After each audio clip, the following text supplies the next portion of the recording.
Hello दोस्तों, मैं एक बार फिर से आपके अपने YouTube चैनल पर आपका स्वागत करता हूं। कल हमने गाउस लॉ और उसके कुछ एप्लीकेशंस पर चर्चा की। उसी के कुछ अभी एप्लीकेशंस और बाकी हैं, उनको आगे बढ़ाते हैं।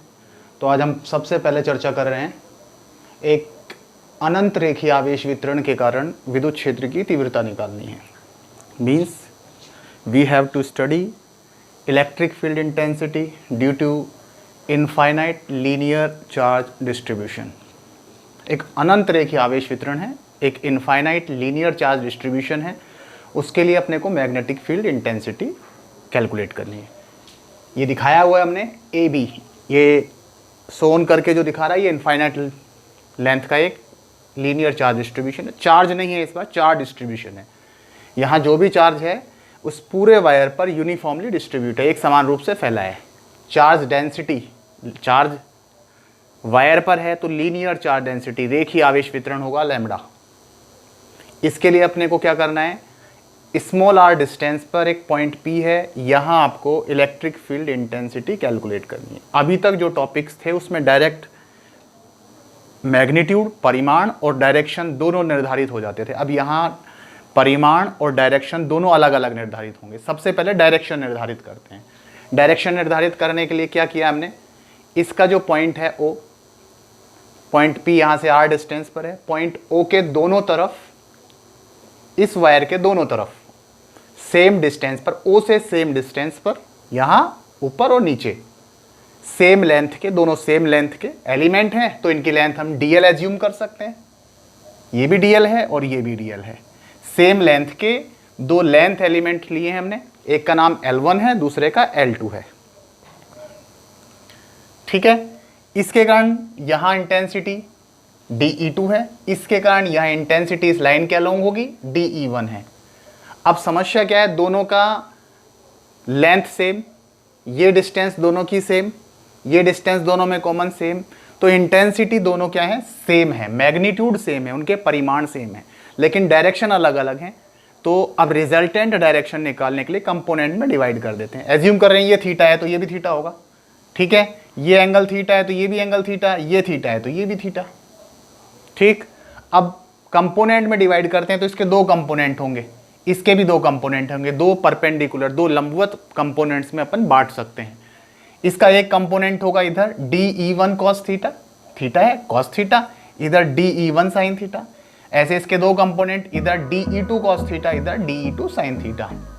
ये दोनों components DE1 DE2 magnitude same थे, थीटा एंगल सेम है, तो दोनों कंपोनेंट्स मैग्नीट्यूड में सेम है, समान परिमाण है, डायरेक्शन अपोजिट है, एक दूसरे को खत्म कर देंगे, वेनिश कर देंगे, फिनिश कर देंगे। ये दोनों एक ही डायरेक्शन में है तो इन दो कंपोनेंट्स के लिए हमने डिसाइड किया दोनों एक ही डायरेक्शन में है तो दोनों ऐड हो जाएंगे, जुड़ जाएंगे। तो इन दोनों कंपोनेंट के कारण रिजल्टेंट इंटेंसिटी इस लाइन के अलोंग होगी। मतलब पूरा डिस्ट्रीब्यूशन जो है इन दो के लिए ऐसे हैं, बाकी एलिमेंट भी इसी तरह से शो करेंगे आपके पास डायरेक्शन। तो लीनियर चार्ज डिस्ट्रीब्यूशन जो है उसके लिए रिजल्टेंट डायरेक्शन इसके परपेंडिकुलर मींस ओपी की डायरेक्शन में होगी। तो ये डायरेक्शन है, मतलब डायरेक्शन हमेशा लीनियर चार्ज डिस्ट्रीब्यूशन जो है इसके परपेंडिकुलर होगी। अब मैग्नीट्यूड, मैग्नीट्यूड के लिए गाउसियन सरफेस, क्योंकि गाउस लॉ फॉलो करना है तो यहां से आर डिस्टेंस पर अपने को कैलकुलेट करना है। ये एक वायर, आर डिस्टेंस यहां भी है, इसके अराउंड जब चारों तरफ आर डिस्टेंस के पॉइंट अपन कवर करेंगे इस पॉइंट से, तो वो बनेगा एक लोकस, जो बनेगा, जो बिंदुपथ, वो सर्कल होगा। अब सर्कल एक पॉइंट के अराउंड है, दूसरे पॉइंट के अराउंड दूसरा सर्कल, जब सर्कल के ऊपर सर्कल रखेंगे तो हमारे पास एक सिलेंड्रिकल शेप बनेगी। तो ये आपके पास जो लीनियर चार्ज डिस्ट्रीब्यूशन है इसके लिए गाउसियन सरफेस सिलेंड्रिकल होगा।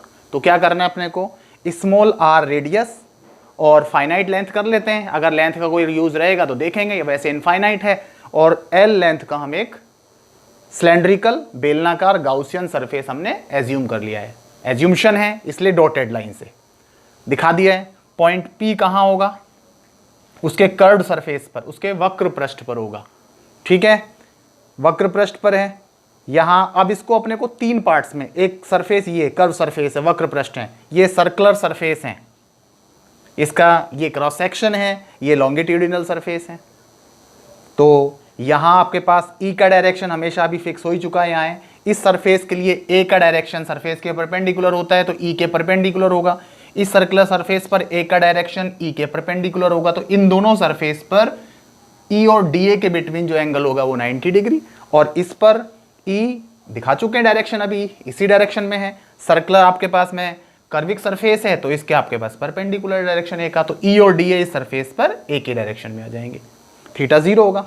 यहाँ गाउस लॉ फॉलो करते हैं तो Gauss law flux total charge enclosed over permittivity E dot D A cos theta में कन्वर्ट हो रहा है। अब लेकिन यहाँ अलग अलग सरफेस 3 पार्ट्स हैं इस टोटल सिलेंड्रिकल सरफेस पे, गाउसियन सरफेस के, वहाँ ई और डी ए के लिए कंडीशन डिफरेंट है, तो इसलिए इस क्लोज इंटीग्रेशन को अपन ओपन इंटीग्रेशन में कन्वर्ट कर रहे हैं। तो ये पार्ट 3 पार्ट्स में डिवाइड होगा, E D A cos theta, E D A cos theta, E D A cos theta. ये इस सरफेस S1 के लिए, कर्व सरफेस के लिए, S2 और S3 जो आपके पास में इसके क्रॉस सेक्शनल सरफेस हैं, सर्कुलर सरफेस हैं, उनके लिए।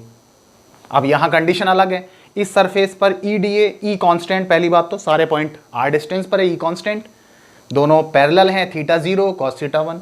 इन दोनों सरफेसेस पर क्या है, थीटा 90 है, E perpendicular to D A, then theta 90 cos theta 0। इसको यहाँ फॉलो करते हैं, इसमें अप्लाई करते हैं, तो यहाँ ई कॉन्स्टेंट था S1 पर, बाहर आ गया, D as it is cos theta 1 हो गया। यहाँ थीटा 90 था कॉस थीटा 0, इसलिए ये पार्ट 0 हो गया, ये पार्ट भी 0 हो गया। अब ये टोटल एनक्लोज्ड चार्ज, यहाँ चार्ज डेंसिटी है, चार्ज नहीं है, एल लेंथ का हमने गाउसियन सरफेस लिया है, लैम्बडा डेंसिटी है, लैम्बडा की डेफिनेशन जो थी lambda is equals to Q over L, per unit length जो चार्ज होता है वो चार्ज डेंसिटी, यहाँ से Q is equals to lambda into L. इसको जब आगे बढ़ाएंगे तो E as it is D A, इस एलिमेंट का एरिया, ये पूरा कर्व सरफेस है, सिलेंडर के लिए जो कर्व सरफेस होता है उसका एरिया होता है 2 पाई आर, और उसका लेंथ, उसकी हाइट, एल लेंथ समझे या इसकी हाइट समझे, 2 पाई आर एल, नीचे ले जा रहे हैं, L two L cancel, lambda और 2 पाई एप्सिलॉन 0 इंटू आर। इसको 4 पाई एप्सिलॉन 0 में कन्वर्ट करने के लिए ऊपर नीचे दोनों जगह 2 से मल्टीप्लाई किया है, तो 1/4 पाई एप्सिलॉन 0 के में कन्वर्ट, 2 के लैम्बडा और स्मॉल आर। तो ये है इनफाइनाइट लीनियर चार्ज डिस्ट्रीब्यूशन के लिए इलेक्ट्रिक फील्ड इंटेंसिटी का फॉर्मूला। मतलब आपके पास डेंसिटी है तो उसका फॉर्मूला 2 के लैम्बडा और स्मॉल आर, मतलब यहाँ डिस्टेंस पर डिपेंड है, इनवर्सली प्रोपोर्शनल। तो लीनियर चार्ज डिस्ट्रीब्यूशन जो से जैसे जैसे डिस्टेंस इंक्रीज होगा उसकी इलेक्ट्रिक फील्ड इंटेंसिटी कम होती जाएगी। अगर इनवर्सली प्रोपोर्शनल है, इसका अगर अपन ग्राफ खींचते हैं तो अति परवल है या हाई पैराबोला मिलेगा। तो ये आपके पास गाउस के नियम का एक दूसरा एप्लीकेशन। अभी और आगे चलते हैं, उसके बाद आगे चर्चा करेंगे, लेकिन मेरे वीडियोस आपको मिले इसलिए इसको चैनल को सबसे पहले सब्सक्राइब करें, और जो भी नोट्स आपके पास मिलते हैं इनके साथ मैच करते हुए इसको स्टडी करें, जिससे कि आपके कंसेप्ट क्लियर रहें। दोबारा मुलाकात होगी, धन्यवाद।